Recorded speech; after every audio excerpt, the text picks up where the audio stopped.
Welcome back girls, Sally here from Brightalicious. In the last video we focused on creating a vision for both your health and your marriage. If you haven't watched that video yet, go back and watch it, I highly recommend it. In this video we're going to focus up on goal setting. And to kick off your goal setting we're going to start with your values. Your values have everything to do with your why, or your why has everything to do with your values. When you're living a life that's consistent with your core values, you're going to feel content, you're going to feel fulfilled, you're going to feel happy. You know, when you're consistently expressing, sharing, and just being the real you, you're going to feel a lot more fulfilled. Conversely to that though, when you're living a life that is in conflict with your core values, you're going to constantly feel frustrated and discontent. And when this is the case, it makes it a lot more difficult to feel happy, to love you, love him, and love others.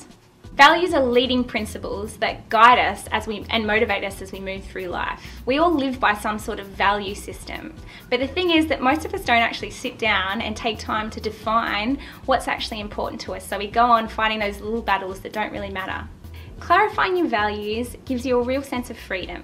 And as part of your goal setting exercise, what I want you to do is nominate 3 to 8 values that are important to you, like health, friends, family, social life, rest, recreation, adventure, love, whatever it is that drives you and is kind of core at your being.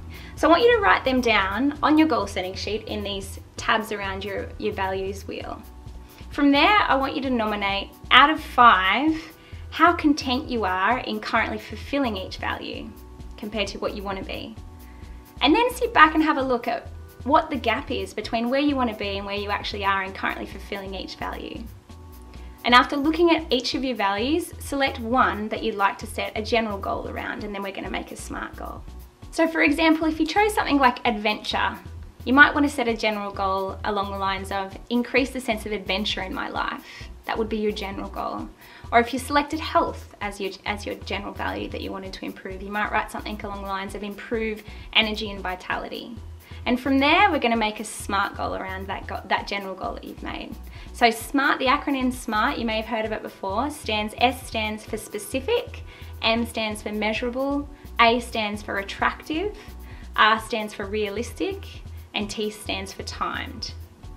I'm a big believer in setting behavioural rather than weight loss goals. A behaviour you can choose and you can align to actually kick the weight loss goal that you have, opposed to just staring at a number on a scales or on a tape measure. So if we were to take the example of adventure and make it specific, we might say something like do 1 fun outdoor activity each week. Or if we were to take the example of energy and vitality, we might say get 7 to 9 hours of sleep 5 days a week and budget 30 minutes of me time once a week. And then how can we make these goals measurable? You could mark on your calendar a star every time you do a fun outdoor activity, get 7 hours of sleep or have me time. And then is it attractive to you? Simple answer, yes or no. Keep in mind that we're motivated by pain and pleasure. If your goal is extraordinarily painful, chances are you won't sustain it. So it's important to choose a behavioural goal that is actually attractive to you. And then is it realistic? With everything else you've got going on in your life right now, and in addition to your skill set, is it realistic that you'll kick this goal? Yes or no? And then finally, make it timed. You know, for most of us, we can look at our health and there's 50 things we could change. We want to change them all at once.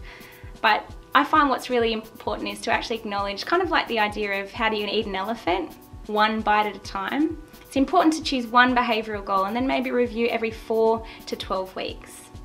And throughout Brightalicious Bootcamp, we're going to review goals every 4 weeks, so it's each phase of the program, and that'll keep you on track, help you review, let you have mini celebrations, and then we'll move on from there. And finally, it's super important to reward yourself. Remember, health is a journey, not a destination. So when you kick those mini milestones of having stuck to your desired behaviour, well, in my eyes, it's party time. Just party time without the food. If we're going to embrace this new lifestyle of health, then it's important to associate things other than food with fun.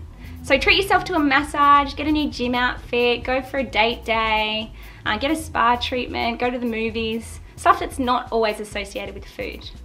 So after we've set your SMART goal, then we're going to actually move on to an action plan. Because remember, if you fail to plan, you plan to fail. So the first step in creating an action plan is asking yourself the question, what do I need to do So what are 3 practical things that you can do that will actually help you kick your goal? Do you need to book in your fun day or your me time during your Super Sunday scheduling? Do you need to set a reminder to go off 30 minutes before you're due to go to bed? Next question, what might get in the way?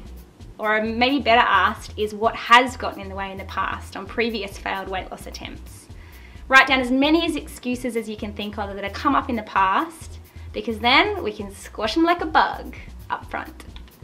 Next question, what can actually increase your confidence? In other words, what can you do to combat those perceived obstacles that have come up? Or maybe another question, what has worked in the past? Write down as many things that come up for you, because this is like putting on your armor before you go into battle, and it'll set you up for a win.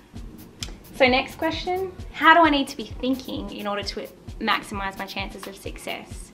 As we talked about, the head and the heart rule the body, so it's important that you align your mind and your thinking to set you up for a win long term. One really helpful practical exercise I do with a lot of my clients that have negative self-talk come up a lot is actually write down those recurring negative thoughts that come up and their opposing positive opposites. This is the most common excuse I hear, I have no time. And guess what? You can't buy time at the supermarket. Even John Howard, our former Prime Minister, found 1 hour a day to exercise. So unless you're busier than him, chances are it's just a function of your priorities or lack thereof.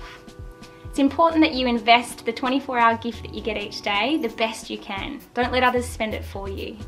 So if for you this negative time talk comes up recurringly, rather than saying, I've got no time, and using that excuse to dominate your actions, instead you could phrase it like this. This weekend I'm actually going to make some time to relook at my time budget and schedule in things that are important to me. Or I'm going to ask my partner to support me so that I can actually go to bed on time.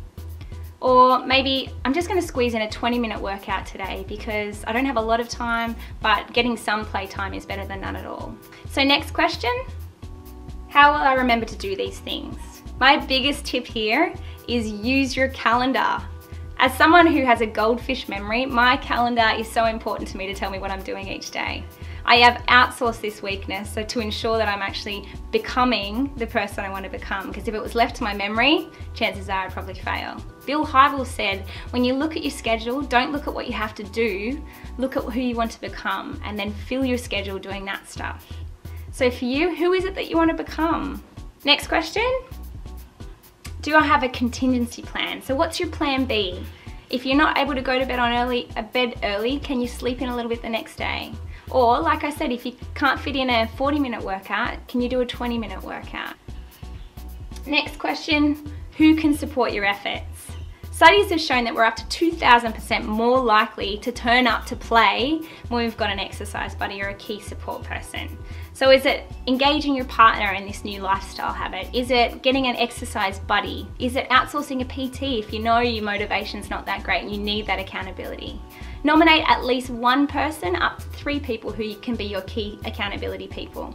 We become like the 5 people we spend most of our time with. So if you want to be healthy, make sure you're surrounding yourself with healthy people.